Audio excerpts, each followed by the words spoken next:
porque de ahí parten luego los problemas. Prácticamente las tres administraciones, o más bien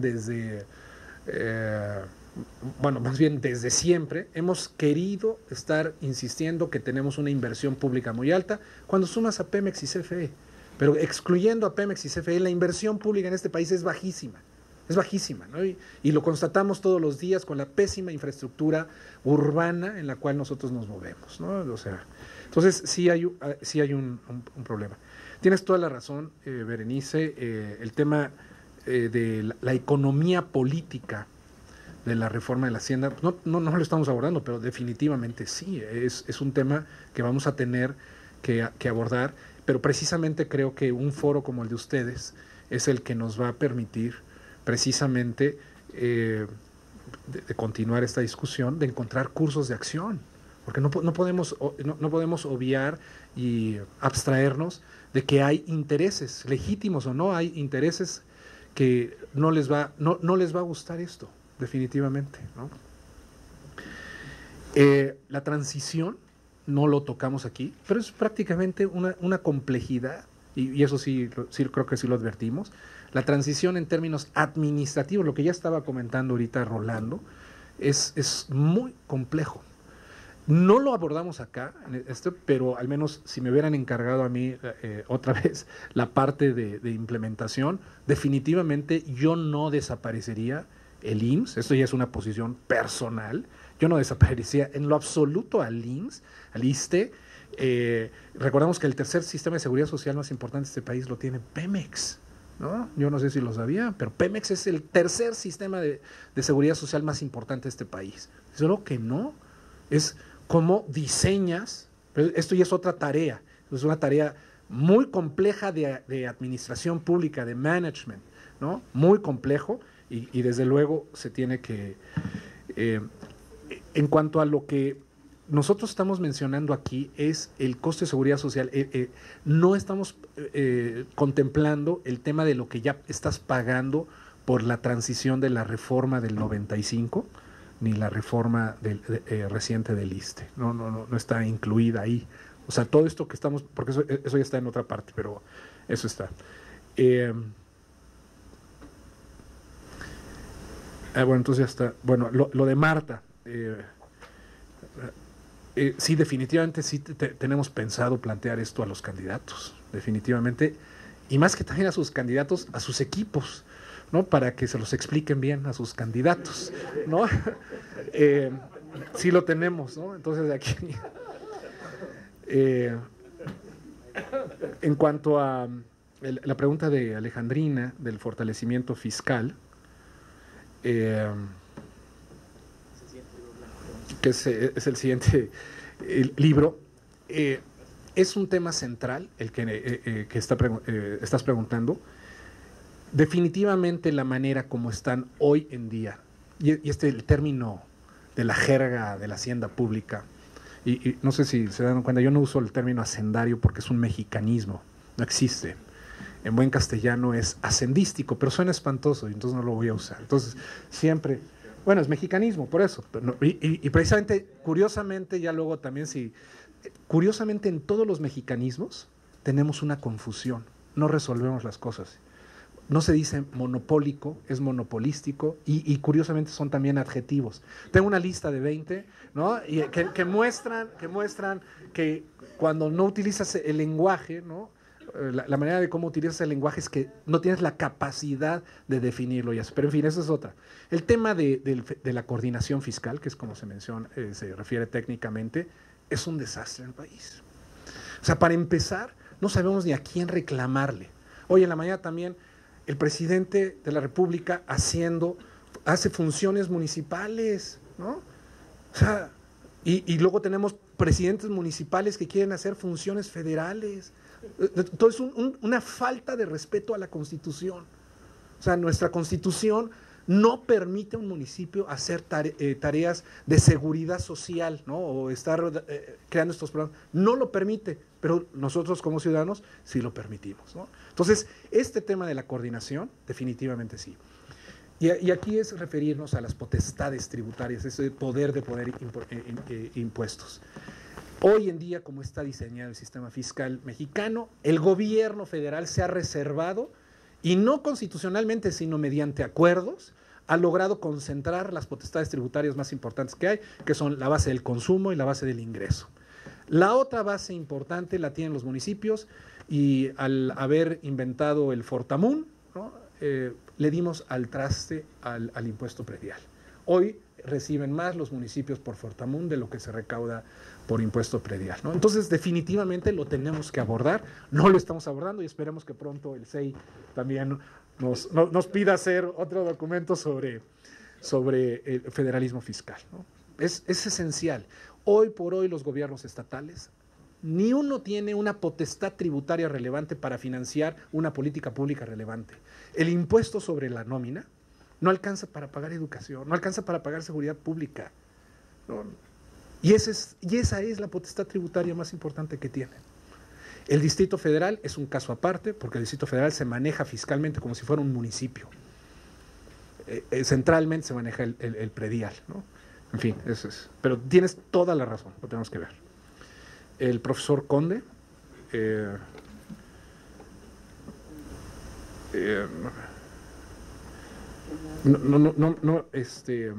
trato de ver. No, yo creo que esto sí es una reforma fiscal, ¿no? Bueno, más bien, precisamente no le quisimos llamar reforma fiscal, es una reforma de la hacienda pública. No, es una reforma de la hacienda pública, es cómo en primer lugar relacionamos y vinculamos las necesidades o las obligaciones del Estado y su financiamiento, ¿no? Esa es la hacienda pública. No, de verdad sí me quiero deslindar, no estamos proponiendo una reforma fiscal, estamos proponiendo una reforma de la hacienda pública, ¿no? ¿Cuánto aporta el empresariado? Ahora, ¿cuánto es el sistema propuesto? Y aquí voy a tocar el tema del impuesto de la renta. Que el impuesto de la renta no da, desde luego que no da, como se sigue haciendo y como se va a hacer, nunca va a dar. Lo del impuesto de la renta se tiene que plantear de una manera totalmente diferente, y por eso sí lo estamos mencionando ahí, y en el presupuesto de gastos fiscales está lo que vale exenciones, y es más, está subestimado, porque no han hecho, y a propósito la Secretaría de Hacienda no ha hecho de manera exhaustiva los cálculos correspondientes. Por ejemplo, no menciona nada del tema de la Bolsa Mexicana de Valores, ¿no? Ganancias de capital, o sea, por favor, ¿no? O sea, sí se tiene que cambiar, lo tenemos que pensar, pero lo tenemos que discutir, lo tenemos que cuantificar, o sea, tenemos que ponerles números a las cosas, ¿no? Y saber, ¿no? En fin. A ver. 2. El maestro Ramón Carlos Torres, ¿no? Bueno, yo creo que es fundamental tener claridad en la mente. Una, el recurso natural no es de Pemex, el recurso natural es de la nación, ¿no? 2, Pemex hoy es un organismo público descentralizado, a muchos les encanta estar diciendo que es empresa, no es empresa, es un organismo público descentralizado, y así está en la Constitución, porque bueno, que las actividades estratégicas tienen que ser proporcionadas por organismos públicos descentralizados, ¿no? Y es el operador. Y Pemex no es el propietario de la renta económica del petróleo. Hay una gran confusión, que todo el mundo cree que Pemex nos está dando. No, Pemex yo creo que nos está quitando. El petróleo. ¿Perdón? El petróleo. Exactamente, ¿no? No son propietarios, ¿no? Y eso lo tenemos que diferenciar. Y luego la otra es, Pemex no es parte, y no se debe de manejar como si fuera una Secretaría de Estado, ¿no? Que ese es el otro problema, porque entonces, ¿para qué lo creaste organismo público descentralizado, con personalidad jurídica y patrimonio propio, ¿no? Donde obviamente el patrimonio no está en las reservas, ¿no? No las ha pagado. Entonces, ahí sí se necesita, y creo que también por eso estamos presentando la parte de este balance patrimonial y diferenciar. Por eso partimos de cómo el gobierno, ¿no? se presenta a sí mismo, o en general no es el gobierno, los analistas financieros les encanta ver esta consolidación, y luego es cuando lo ves separado, ahí se ve. A Francisco Javier Alejo, muchísimas gracias por por tu apoyo y especialmente, sí, yo me acuerdo muy bien y de patrimonio nacional y me acuerdo cuando mi papá por primera vez me llevó una vez a una reunión a la Secretaría de Patrimonio Nacional que estaba donde está hoy el Banco Compartamos, ahí en Viaducto, Insurgentes y Viaducto, que luego pasó a ser Secretaría de Energía que se estaba cayendo. Bueno, ahí llegué yo a ir una vez y sí, se me quedó muy fijo este tema de patrimonio nacional. Y el problema es también otra vez con nuestras cuentas fiscales. Nuestras cuentas fiscales nos encanta hacerlas nada más en términos de flujo y nada más presentas ciertos acervos. Y el acervo que presentas es fundamentalmente el acervo de deuda. No tenemos una cultura de presentar el acervo por el lado de los activos. Tampoco lleguemos al extremo, no sé si leyeron el tema en Inglaterra o en Reino Unido, lo han llevado a la exageración, que le llaman el accrual accounting y que han pedido hasta valorar obras de arte, ¿no? O sea, yo creo que hay que ser sumamente, hay que acotar, que es el tema. Hay que ser sensatos, ¿no? Hay que acotar qué es lo que vas a evaluar. Entonces ponían ahí cuánto vale Stonehenge, ¿no? Y etcétera. No puedes hacer, ¿no? Entonces nosotros tendríamos que valorar cuánto valen la pirámide del Sol, Chichen Itza, en fin. ¿No? Yo creo que hay cosas aquí más importantes, que es, por ejemplo, el mar patrimonial, ¿no? Cómo debemos de contabilizar, y aquí no lo mencionó. En México hay una distinción clara entre patrimonio económico y cultural. Pero, por ejemplo, en Inglaterra no hay la distinción porque hay un derecho monárquico ahí. Dispone que todo es propiedad de la corona. Ajá. Bueno, pero bueno, nosotros ni siquiera, ellos sí llevan esa contabilidad, ¿no? Claro, nosotros no la llevamos y no la discutimos, ¿no? O sea, no discutimos. La manera más sencilla otra vez de ver o de hablar de la caída en las reservas petroleras, otra manera de decir es, se está agotando el patrimonio de los mexicanos. Estamos agotando el patrimonio de los mexicanos, o en 15 años, o en menos de 15 años, se agotó más de la mitad de las reservas probadas, ¿no? Que esa es la discusión. No nos centramos. Entonces, pues esto también quizás incluiría un curso de actualización a nuestros políticos para que discutan sobre temas relevantes, ¿no? En fin, totalmente de acuerdo. El país no tiene una cultura de pago de impuestos y tener una cultura de pago de impuestos es tener una cultura de hacienda y es tener una cultura de ciudadanos que exige servicios públicos. No estamos exigiendo los servicios públicos, ¿no? No estamos exigiendo el servicio básico, fundamental, que es el de seguridad pública, ¿no? Lo tenemos. Entonces, estoy totalmente aquí de acuerdo con lo que nos mencionó y bueno, pues quizás esta cuestión de presentar balance patrimonial, porque tampoco está en la literatura económica, así no lo presentan, ¿no? Entonces fue una manera de incluir. Ok, bueno. Mario Luis Fuentes. Bueno, estoy totalmente de acuerdo, esto no es un marco de discusión. Perdón, esto es un marco de discusión, para discusión. Si exageramos con las simplificaciones, ofrecemos una disculpa, pero no fue el caso. El doctor Cortés, el tema de... Me pareció argumento de Banco de México. Es el mismo argumento que utiliza Banco de México para no tocar los precios de los combustibles, ¿no? Yo me acuerdo cuando estuve en la Secretaría de Energía, que me tocó ir a platicar, bueno, no a platicar, a negociar con Banco de México si se movían los precios de gas natural, ¿no? Del gas LP, ¿no? O sea, es increíble. O sea, ¿qué no tienen ellos supuestamente el instrumento de política monetaria, ¿no? para controlar la inflación? ¿No? Pues por eso lo tenemos, ¿no?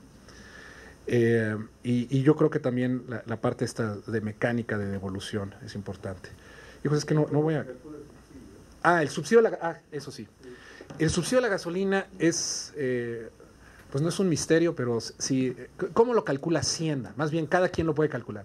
Hacienda lo está calculando fundamentalmente tomando como referencia al precio que hay en bomba en Estados Unidos. Y sería prácticamente... es del sur de Texas, es el sur de Texas, que es incluso el más barato. O sea, si empezáramos a calcular el subsidio como lo calcula, bueno, como se da el precio en Centroamérica, bueno, está subestimado esto, o si está como en Brasil o California, ¿no? Entonces, es una manera, eso sí, es bastante benigna, pero sí tengo que reconocer, no es nada transparente, no es nada transparente. Y ya nada más también para el récord, nada más, de lo que exportamos de petróleo crudo, prácticamente estamos usando el poco más del 40% para pagar importación de petrolíferos. No, 40. Bueno, bueno, esas no las vi las de pero sí, en promedio, perdón, yo estoy viendo el promedio, ha sido el 40%. Es una barbaridad, ¿no? Es una barbaridad, ¿no? A ver, ¿qué más? No sé si me estoy olvidando o le dejo ya aquí sí, creo que estas ya le tocan ya le tocan a Enrique, que son ya las... Pues ya ibas muy bien, Jorge, pues ¿para qué te paras? Bueno, quizás la parte más filosófica, porque algunos detalles, pues la verdad tendría yo que tener aquí a los colegas suyos más que yo, pero en fin. Sin duda, ya te referiste a muchos problemas puntuales, yo voy a tocar algunas que quizás no fueron tanto, pero me empezaría por decir, cuando me dicen que esto es lo mismo que lo que trajo Santiago Levy, ¿no? Bueno, no digo que ustedes, pero me han dicho otras gentes. Un cuate se llama Alberto Iñárritu, haz de cuenta. Y de ahí más de él, pero, ¿no?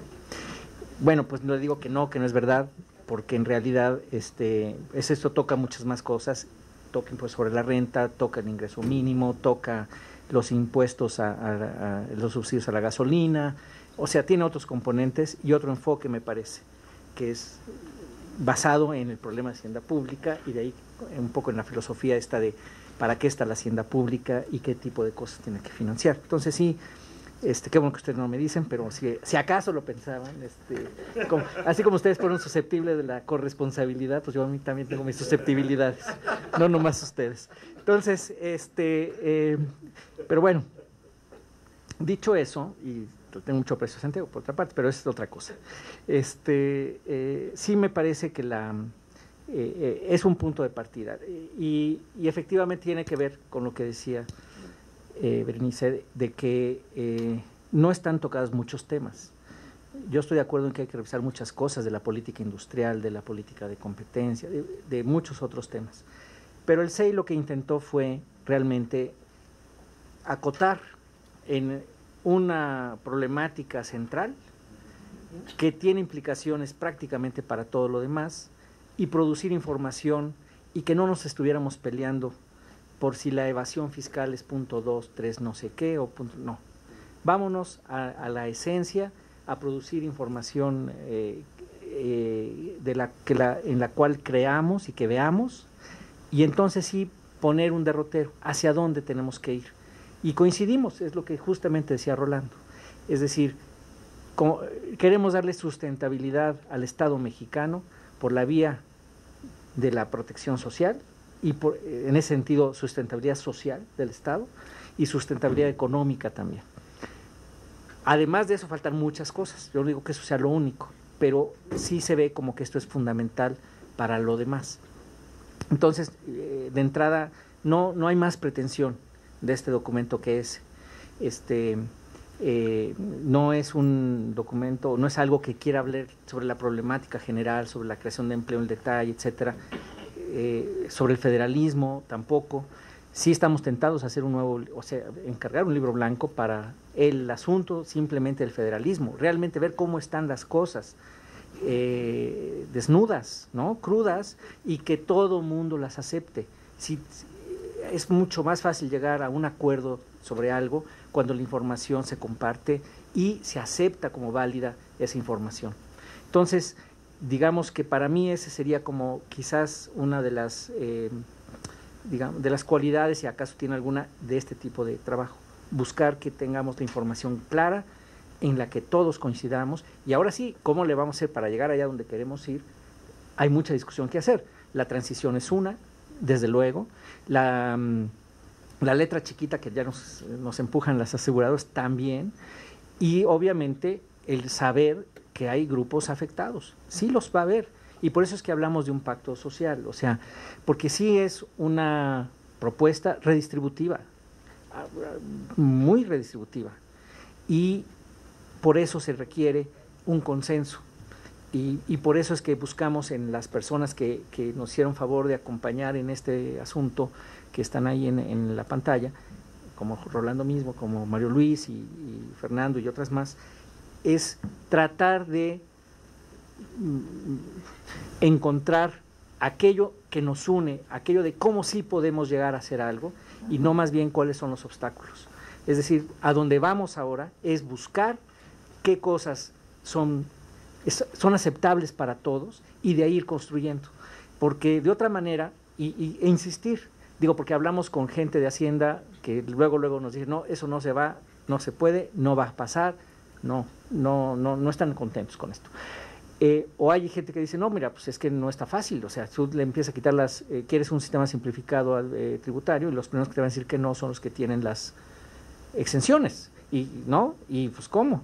Entonces, más bien es ver cómo sí y no qué obstáculos hay, no por simplistas ni por ingenuos, ¿no? Sino más bien con el afán de construir una base mínima de discusión, que nos pongamos de acuerdo en cuál es el objetivo, y sí vamos a discutir mucho en cómo vamos a llegar allá y cuál va a ser la transición, etcétera. Entonces, yo diría que eso es el espíritu, digamos, de esto, y me da tanto gusto que el documento que sacó la UNAM apenas, y algunas de las preguntas que salieron ayer o antier, tocan este tema, y más o menos en los mismos términos, yo diría, bastante semejante.